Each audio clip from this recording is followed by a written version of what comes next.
అసెంబ్లీకి వెళ్లే పరిస్థితి లేదు కాబట్టి మండలిలో గట్టిగా పోరాడండి, ప్రజా సమస్యల్ని వినిపించండి అంటూ వైసీపీ ఎమ్మెల్సీలకు దిశానిర్దేశం చేశారు ఆ పార్టీ అధినేత జగన్.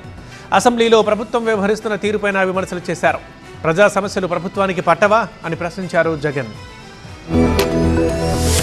తాజా రాజకీయ పరిణామాలు, ప్రజా సమస్యలు, భవిష్యత్ ప్రణాళికపై పార్టీ శాసనసభాపక్ష సమావేశంలో ప్రస్తావించారు వైసీపీ అధినేత జగన్. ప్రభుత్వ తీరుపై విమర్శలు చేశారు. అసెంబ్లీలో అధికార పక్షం డబుల్ యాక్షన్ చేయాలనుకుంటోందన్నారు. నువ్వు కొట్టు నేను ఏడుస్తా అన్న రీతిలో వారు వ్యవహరిస్తున్నారని అన్నారు. ప్రజల తరపున అసెంబ్లీలో ఎవరూ గొంతు విప్పకూడదనే ఆలోచనతో ప్రభుత్వం ముందుకు వెళ్తుందన్నారు. గతంలో చంద్రబాబుకు ప్రతిపక్ష హోదా రాకుండా టీడీపీ వాళ్లను లాక్కోవాలని కొందరు సలహాలు ఇచ్చారు. కానీ అలా చేయలేదు. గతంలో చంద్రబాబు సభకు రాకపోయినా మేం పట్టించుకోలేదు. కానీ అందుకు భిన్నంగా ఇప్పటి ప్రభుత్వం వ్యవహరిస్తోందన్నారు. ఆర్థిక వ్యవస్థ చిన్నాభిన్నం అవుతుందన్నారు. వీటన్నిటిపై శాసనమండలిలో ఎమ్మెల్సీలు బలంగా గొంతు విప్పాలన్నారు. వైసీపీని ప్రధాన ప్రతిపక్షంగా ప్రభుత్వం గుర్తించడం లేదు కాబట్టి అసెంబ్లీకి వెళ్లడం లేదన్నారు. సూపర్ 6, మెడికల్ కాలేజీలు, యూరియాపై మాట్లాడేందుకు గంటకు పైగా సమయం పడుతోంది. సభలో 2-3 నిమిషాలే ఇస్తామంటే ఏం మాట్లాడగలమన్నారు మాజీ సీఎం జగన్. శాసనమండలిలో ప్రభుత్వాన్ని నిలదీయాల్సిన బాధ్యత ఎమ్మెల్సీలపైనే ఉందన్నారు. పార్టీ తరపున ఇప్పుడు బలంగా మాట్లాడే వారికి భవిష్యత్తులో మంచి అవకాశాలు ఉంటాయన్నారు.